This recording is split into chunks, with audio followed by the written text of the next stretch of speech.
Hello mga kapatid! Kamusta na po kayo? Welcome sa isa na namang talakayan dito sa Taga-Sorry! Ako po si Kaborno at ako ang inyong Taga-Sorry! Sa puntong ito ng ating programa, kung hindi ka pa nakasubscribe, pakiclick po ng subscribe button at ang notification bell para updated po tayo sa ating mga susunod na videos. Kaya, let's go at simulan na natin!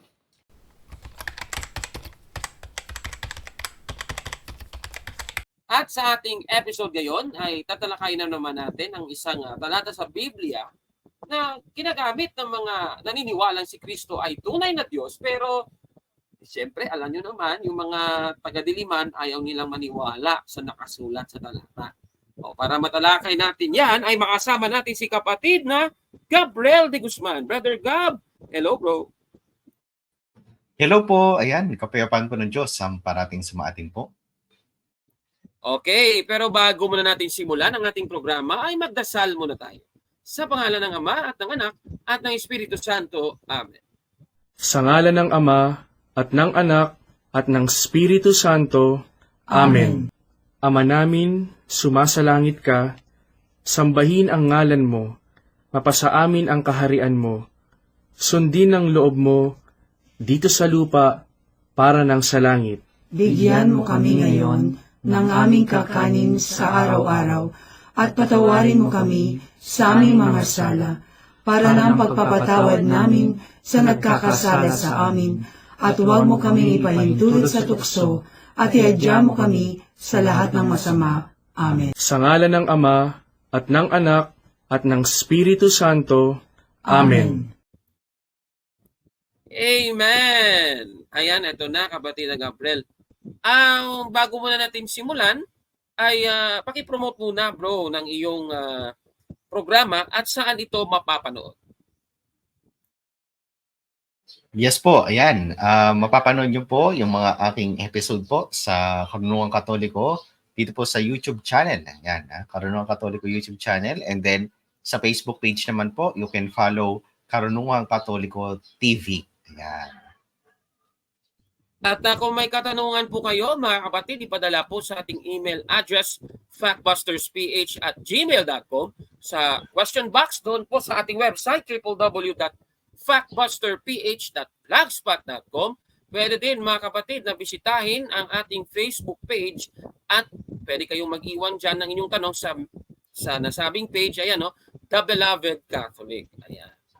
Okay, sige. So sisimulan na natin, kapatid na Gabriel, ang ating episode ngayon.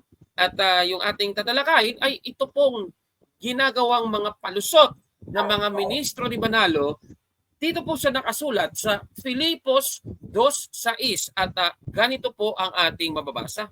Pakibasa nga, kapatid na Gabriel. Na siya, bagamat nasaan yung Diyos, ay hindi niya inaring isang bagay na nararapat panangnan ang pagkapantay niya sa Diyos. O dito, kapatid na Gabriel, may binabanggit na nasaan yung Diyos. Ayan ha. So, si Kristo daw ay bagamat nasaan yung Diyos daw siya, kapatid na Gabriel.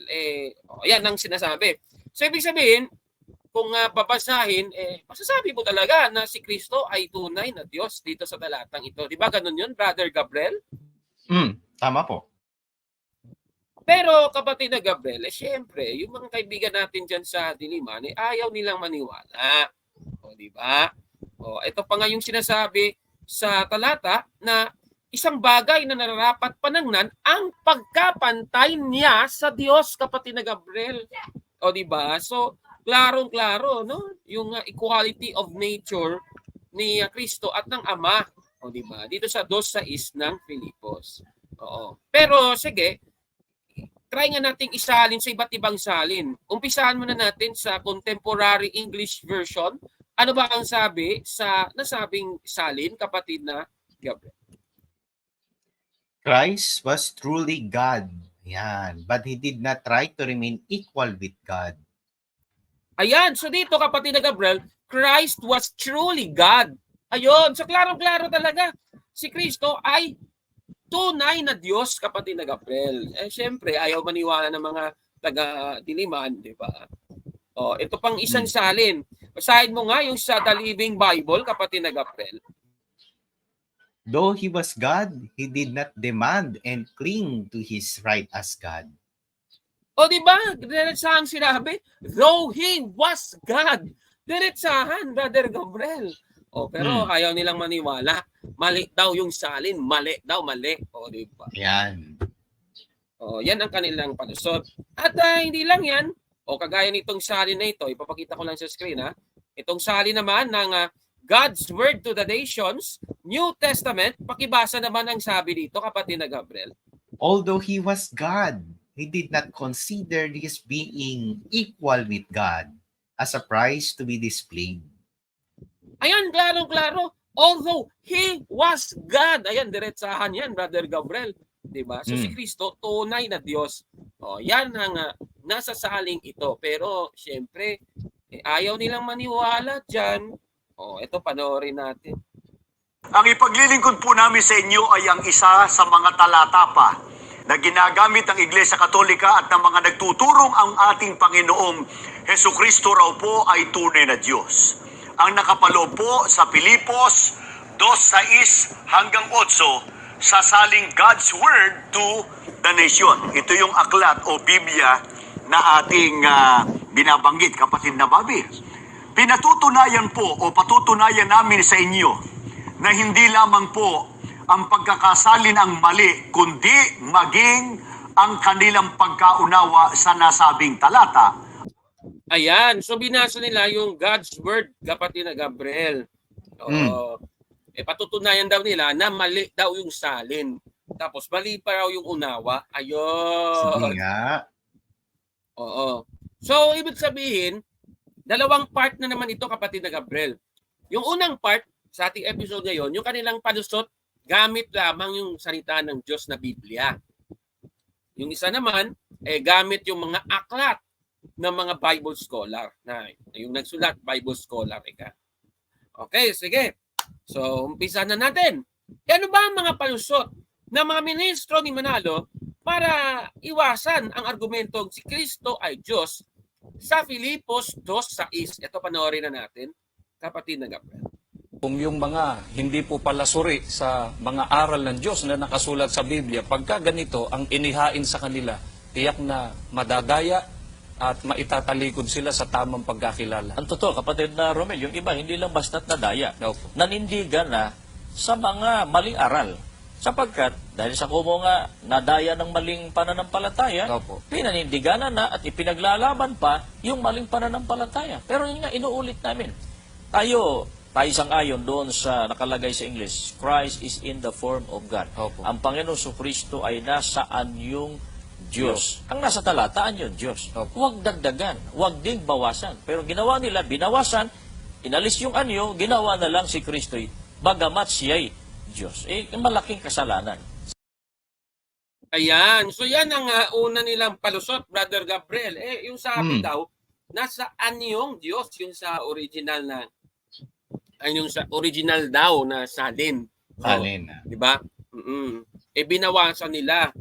Yan ang kanilang palusot dyan. Binawasan nyo naman ang sabi, in the form of God, o yung sa Tagalog, ipakita ko lang sa screen, bagamat nasa anyong Diyos. Ayun.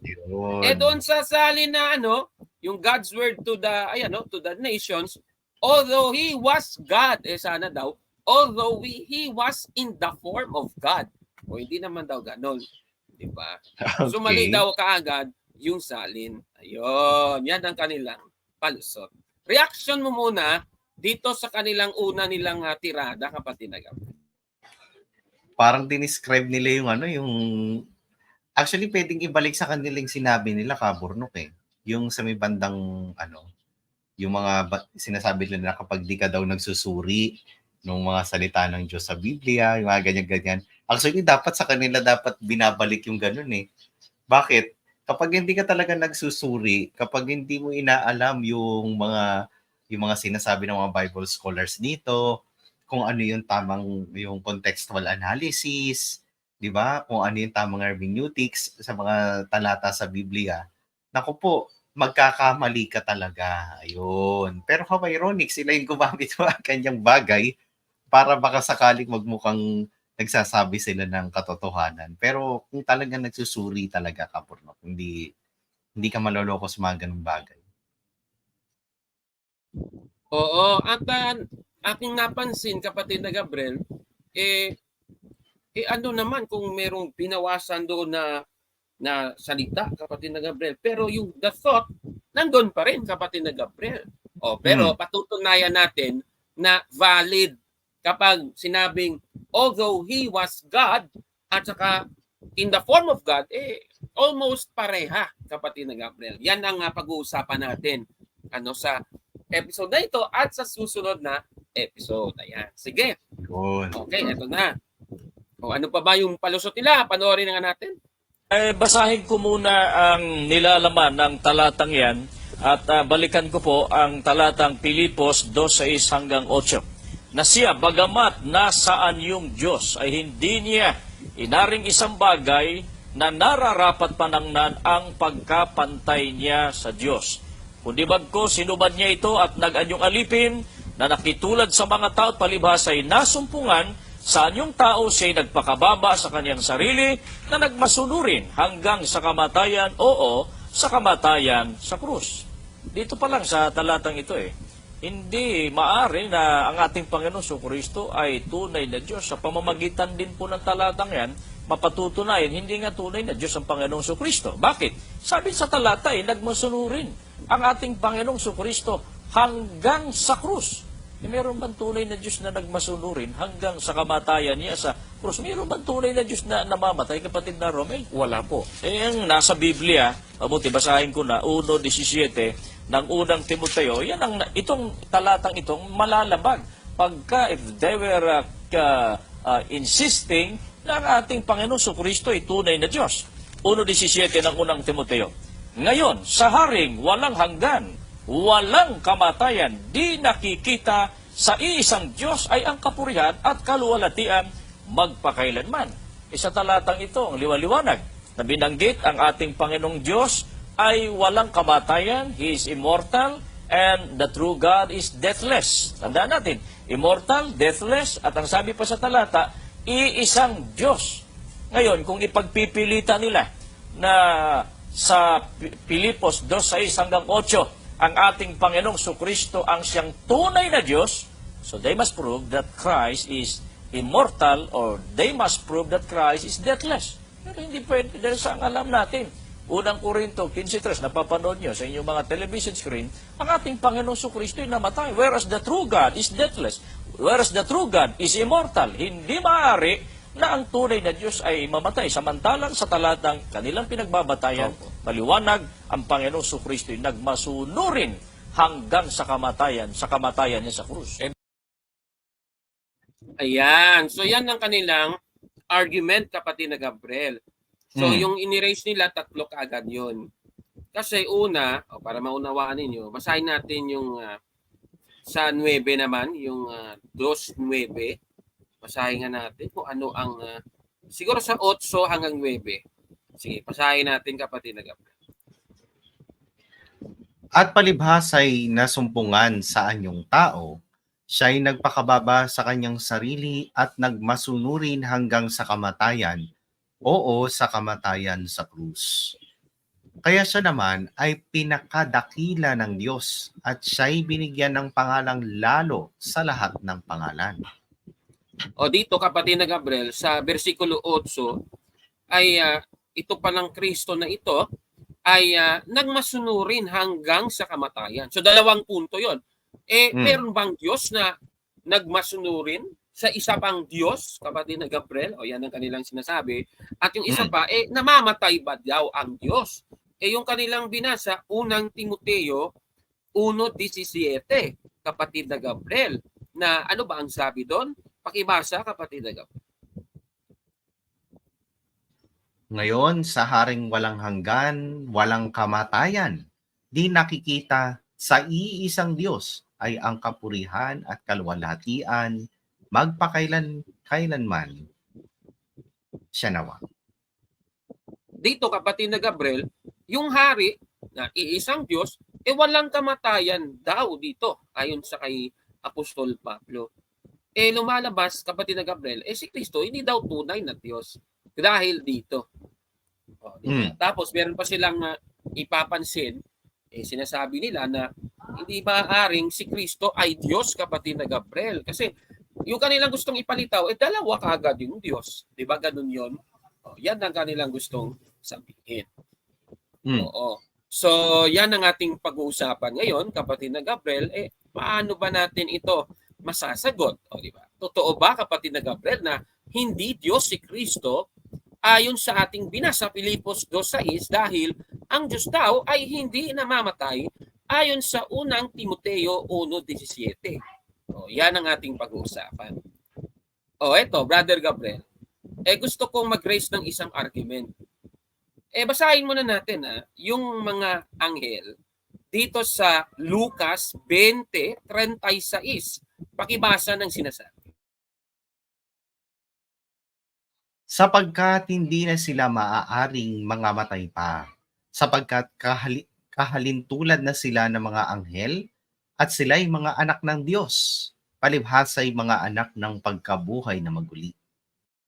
Dito, kapatid na Gabriel, kinumpara yung dito, merong ikinumpara sa mga anghel na ito pala ay hindi maaaring mangamatay pa. Ibig sabihin, yung mga anghel, hindi makakaranas ng kamatayan. Di ba? Ngayon, tanong, ibig bang sabihin dahil hindi makakaranas ng kamatayan yung mga anghel, lumalabas, Diyos pala yung mga anghel? Yan bang gusto nilang sabihin? Di ba ganun yun? At tandaan din natin, dito sa Hebreo 1:14, basahin natin ang sabi, kapatid na Gabriel. Hindi baga silang lahat ay mga espiritong tagapaglingkod na mga sinugo upang magsipaglingkod sa kapakinabangan ng mga magmamana ng kaligtasan? Dito, kapatid na Gabriel, may binabanggit na mga espiritong tagapaglingkod. Ano ba yung tinutukoy dyan? Yung mga anghel. Sige nga, isalin nga natin sa ibang salin. Tignan lang natin At yung sa Tagalog, i-check nga natin yung sige, yung kahit sa yan yung mga MBB, ayan magandang balita Biblia. Ano ang mga anghel kung gayon?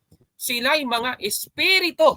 So ibig sabihin ba noon automatic dahil sa argument nila, kapatid na Gabriel, na dahil si Kristo ay namatay, nakaranas ng kamatayan, at ang Diyos ay hindi namamatay, automatic daw si Kristo ay hindi na Diyos. Lalabas, Brother Gabriel, yung mga anghel, Diyos din pala kasi di rin nakakaranas ng kamatayan yung mga anghel. Di ba? Ganun ang argument. So mali ka agad. Debunk ka agad, kapatid na Gabriel. Di ba ganun yun? Opo. At yung isa pa, kapatid na Gabriel, hindi nila naunawaan kasi ng mga ministrong ito yung ibig sabihin ng kamatayan. Ano bang ibig sabihin ng kamatayan, kapatid na Gabriel?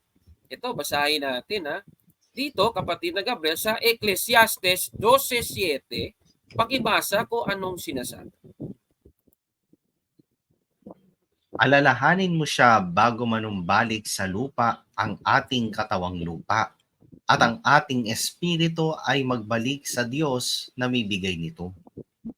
Ayan. So dito, kapatid na Gabriel, yung kamatayan, yan pala yung proseso kung saan magsiseparate yung katawang lupa at yung espiritu na babalik sa Diyos. Yan ang ibig sabihin ng kamatayan, kapatid na Gabriel. Diba? So, lumalabas, kapatid na Gabriel, hindi nila naunawaan. So kung si Kristo ay namatay, ano bang ibig sabihin nun? Yung kanyang katawan at yung kanyang espiritu ay naghiwalay. Yun ang ibig sabihin nun ayon sa Biblia. Yung kanila kapag namatay, ipinako sa krus, yun na lang yun. Hindi, may process na dinaanan yun, kapatid na Gabriel. Kaya nga, sa unang Pedro 3:18, tignan natin ano ang sabi. Sapagkat si Kristo'y namatay para sa inyo. Namatay siya dahil sa kasalanan ng lahat. Ang walang kasalanan para sa mga makasalanan, upang iharap kayo sa Diyos. Siya'y namatay ayon sa laman at muling binuhay ayon sa Espiritu. Ayan, klarong-klaro dito, kapatid na Gabriel. Ibig sabihin, nung namatay si Kristo, yan po'y ayon sa laman. Kasi nga yung laman, yun ang nakakaranas ng kamatayan, yung laman talaga. Kasi yung laman, nagde-degrade. Pero yung espiritu, kapatid na Gabriel, dahil sa consequence ng kamatayan ni Kristo sa krus, syempre nag-separate yung katawan at yung espiritu. Yung espiritu, sinasabi sa talata, muling binuhay ayon sa espiritu. Ganon po yun mga kapatid. So yan ang nangyari nung si Kristo ay namatay. Katunayan niya, mababasa natin sa Biblia, nangaral pa nga si Kristo sa kailaliman ng lupa, di ba? So ano ba yung nangyari doon? Yan ang dapat nating matutunan sa mga susunod na mga episode, di ba? Magsuring mabuti. So ibig sabihin, hindi po mapapatunayan ng kanilang argument si Kristo, kapatid na Gabriel, ay hindi tunay na Diyos doon sa Filipos 2:6 na kesyo si Kristo namamatay o karanas ng kamatayan, hindi na siya Diyos. Mali po yun mga kapatid. Yun po yun. At tandaan natin, parang God died issue. Ito na naman yung God died issue na naman. Di ba? Pag sinabing si Kristo ay namatay, sasabihin ko, ang Diyos ay namatay. Di ba? Pag sinabing ang Diyos ay namatay, yung salitang Diyos, tumutuko yun kay Kristo. Di ba? Ganun yun, kapatid na Gabriel. At yung Diyos na salita, doon sa phrase na yun, hindi po tumutukoy sa sa kalikasan. Tumutukoy yun sa persona. Sa persona kung sino yung namatay, sino yung nakaranas ng kamatayan. Ganon po yun. Oo. Amen. Ang problema kasi sa kanila, talagang nahihirapan silang i-distinguish yung kalikasan at yung persona. Kaya nahihirapan silang unawain yan. Ngayon, itutuloy na natin yung ating pagtalakay. Panoorin naman natin yung isa nilang palusot. Doon lang po sa banggit doon sa talata na nagmasunurin ng Panginoong Sukristo hanggang sa kamatayan, dapat napansin ng mga taga-subaybay, meron pong nagbigay ng kautusan na sinunod ng Panginoong Sukristo hanggang kamatayan. Meron ba tunay na Diyos na susunod? Samantalang ang tunay na Diyos, hindi naman kapatid na Romel, wala namang hihigit sa Kanya Samantalang ang ating Panginoong Sukristo, yung Kanyang being subservient, meron siyang sinunod. Yung being obedient niya, meron siyang sinunod. Sino yun? Yun ang tunay na Diyos. At ang totoo, dyan sa Filipos mismo, tiniyak ng Apostol Pablo kung sino ang Diyos na kanya binabanggit at it could not be our Lord Jesus Christ. Si Apostol Pablo po kasi sumulat niyan. Kaya kung siya po mismo tatanungin, sino po talaga ang tunay na Diyos na kanyang ipinakilala? Ang ginamit nilang batayan, Filipos 2:6-8. Opo. Ang babasahin ko ngayon, Filipos 1:2. Ito yung binabanggit ni Apostol Pablo. Sumainyo nawa ang biyaya at kapayapaang mula sa Diyos na ating Ama at sa Panginoong Hesukristo. Sana, dito pa lang sa talatang ito, kung kanilang inuunawa at sinampalatayanan sana ang sinasabing ito ng Apostol Pablo, hindi sila magkakamali. They will never be mistaken and concluding in their conclusion that Christ is God. Maliwaliwanag Sabi ni Apostol Pablo, kapayapaang mula sa Diyos na ating Ama at sa Panginoong Hesukristo. Magkaiba ang Ama at saka ang ating Panginoong Hesukristo. Kung sino yung Diyos na binanggit ni Apostol Pablo diyan sa sulat niya sa Filipos, ang Ama, batay po sa talatang ating binasa. Ayan, di ba? So grabing yan, pahayag, Brother Gabriel. At binasa nila. Napaka-misleading. Oo. At binasa nila yung 1:2 ng Filipos. At i-flash na nga natin yan sa screen. Oo, yan So siguro ay makikita natin dito na at kapayapaan ng Diyos na ating Ama at ng Panginoong Hesukristo. Ibalik nga natin yung ang dating Biblia, kapatid na Gabriel. Ano ba ang sabi dyan? Ayan Ayan, mula sa Diyos na ating Ama at sa Panginoong Hesukristo. Ayan. So mapapatunayan ba dito, kapatid na Gabriel, na si Kristo ay hindi tunay na Diyos dito sa talatang ito? Dahil ang ipinakikilala ni Apostol Pablo na Diyos ay ang Ama, kapatid na Gabriel. Di ba? Ikaw muna, Brother Gabriel, ano ba yung masasabi mo muna dito sa kanilang katwiran? Ikaw muna, bro, baka meron kang info. Yan na yung sinasabi ko kanina, Kaburnok. Kanina ko pang sinasabi na napaka ano nila sa hermeneutics, Kaborno. Kapag talagang hindi mo alam yung konteksto ng bawat mga sitas na chine-cherry pick nila, napakadali mong mapapaniwala, Kabornok eh. 'Di ba?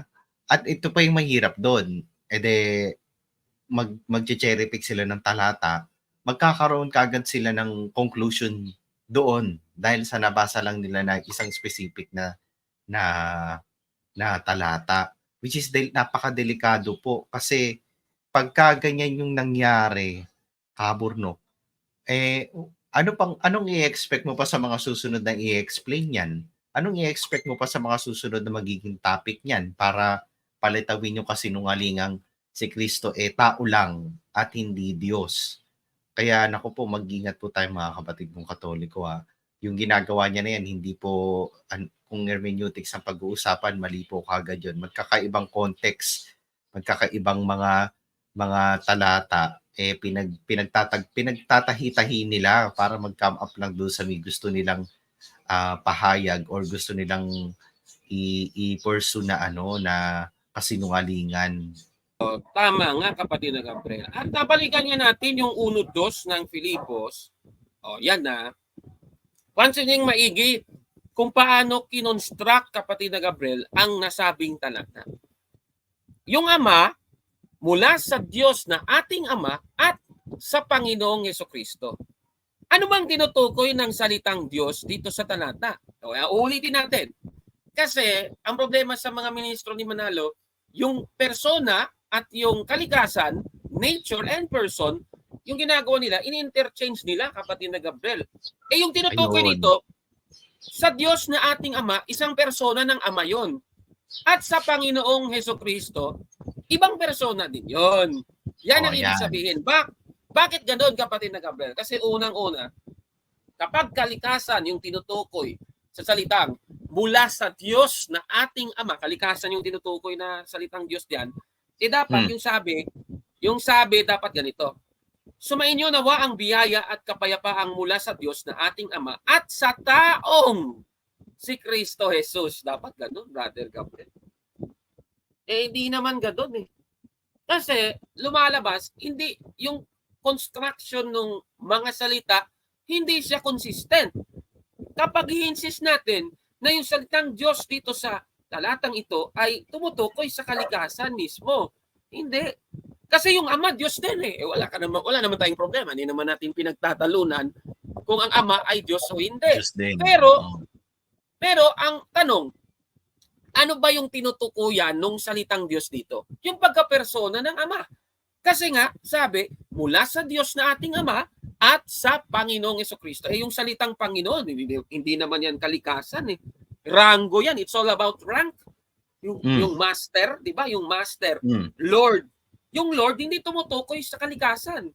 Tumutukoy yun sa rango ni Kristo. Di ba? Ganun yon. Kaya mali yung unawa nila. Sa construction pa lang ng mga salita, sa 1:2 ng Filipos, lag-lag na sila, kapatid na Gabriel. Di ba? Mali yan. So, nako.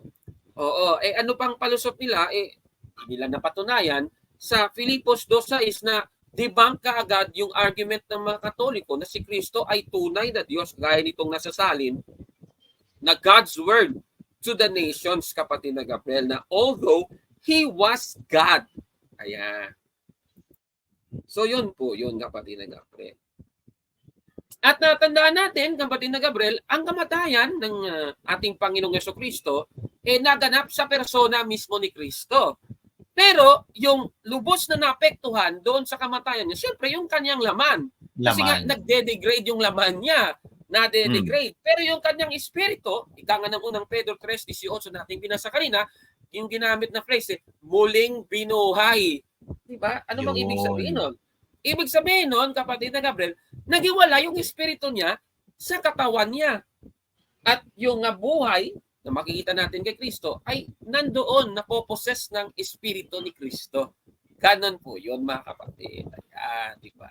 So, mali yung kanilang unawa sa 2:6 ng Filipos. At kahit nga, kapatid na Gabriel, sa ibang mga salin sa Tagalog ng 2:6 ng Filipos, basahin muna natin yung sasalin na Magandang Balita Biblia. Ano bang sabi doon? Kahit siya ay Diyos, hindi siya nagpumilit na manatiling kapantay ng Diyos. O dito, diniretso, Brother Gabriel, kahit siya ay Diyos. O di ba? Ilipat nga natin sa sambayanang Pilipino na salin. Ito, saling Katoliko. Anong sabi dyan, Brother Gabriel?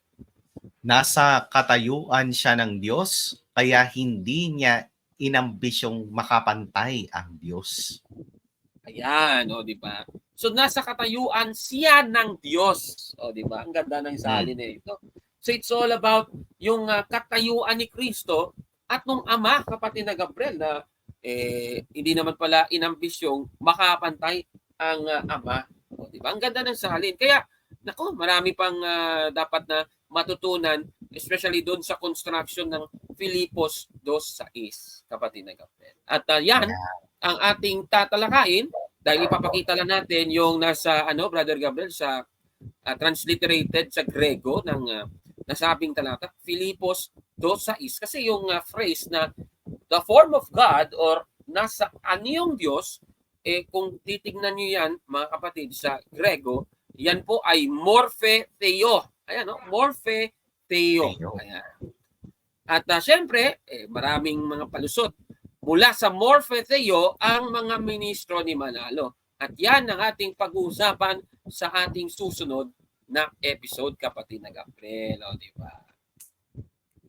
So, bago muna natin tapusin ang ating episode ngayon, ano yung masasabi mo, Brother Gabriel, doon sa ating tinalakay ng mga palusot nila gamit ang Biblia para masabing hindi daw Diyos si Kristo doon sa 2:6 ng Filipos? Tama yung natin, yung mga argument natin, Caberno. At hindi nakakapag-stay yung argument nila. Kasi alam naman natin lalo the more na magsisinungaling yung mga ministro na yan, no, lalo lang maha-highlight na hindi sila tapat gumamit ng Biblia, Caberno. At nagiging exciting tuloy yung natin, yung susunod na topic natin, patungkol dyan sa Greek. Kasi alam natin na gumagamit din ng Greek yung mga yan kaso nga lang hindi matapat yung paggamit ng Greek, Caberno. So exciting ako sa susunod na na topic natin. But ngayon pa man, yung sa topic natin na to, alam ko sa aking puso na talagang nananatili pa rin na Diyos talaga ang ating Panginoong Hesukristo. Basta wag mo lang bababuyin yung interpretation ng Biblia, Diyos talaga ang Panginoong Hesukristo. Ayan. Di ba? So, yan po ang ating episode ngayon at sana ay marami po kayong natututunan sa ating pagdepensa sa ating pananampalataya na si Kristo ay tunay na Diyos din, kapatid na Gabriel. Hindi tayo tutol na ang Ama ay Diyos. Hindi tayo tutol na si Kristo ay tunay na tao dahil yan ang ating aral, Brother Gabriel. Pero dapat patunayan ng mga ministro ni Manalo na si Kristo ay hindi tunay na Diyos. At yan ang ginagawa nila. Pinabaluktot nila ang aral, kapatid na Gabriel, sa pamamagitan ng iba't ibang mga palusot na yung ating tinalakay ngayon ay ilan yan sa mga palusot nila, kapatid na Gabriel. Diba? At sa susunod na episode naman, yung tungkol naman dito sa morphe theo na mababasa doon sa Grego, ang ating pag-uusapan. Ang dami nilang mga side comments dyan o gagamit ng mga aklat, ng mga Bible scholar, at yung iba, alam nyo na kung anong gagawin nila doon. Siyempre, babansagan mo naman silang INC kung hindi sila ganun, di ba? Incomplete, incompetent, at saka inconsistent pa. Yan ang masaklap, kapatid na kapatid. Ano masasabi ninyo sa ating episode po ngayon? Paki-comment po sa baba, mga kapatid. At kung like ang video na ito, paki-smash ng like button at mag-subscribe sa ating YouTube channel, Factbusters PH. Kaya huwag maniwala, sabi-sabi. Check mo na kung fact nga talaga. Hanggang sa susunod na episode, kasama si kapatid na Gabriel de Guzman, ako po si Gabo. At kami ang inyong Dadasuri. Ayan, maraming salamat, kapatid na Gabriel. At baka ang ending nito ay mayag na naman ang pagiging INC ng INC, Brother Gabriel. di ba? Yung pagiging Yun lang. incomplete, o di ba? Ano pa? Incompetent at yung pagiging inconsistent nila sa kanila mga pahayag. Baka mapapanood naman ito ni Cesar Sineta at tayo na naman yung diriskitahan niya. O sige na, babay na, Brother Gabriel. Okay. I am Catholic, I am alive.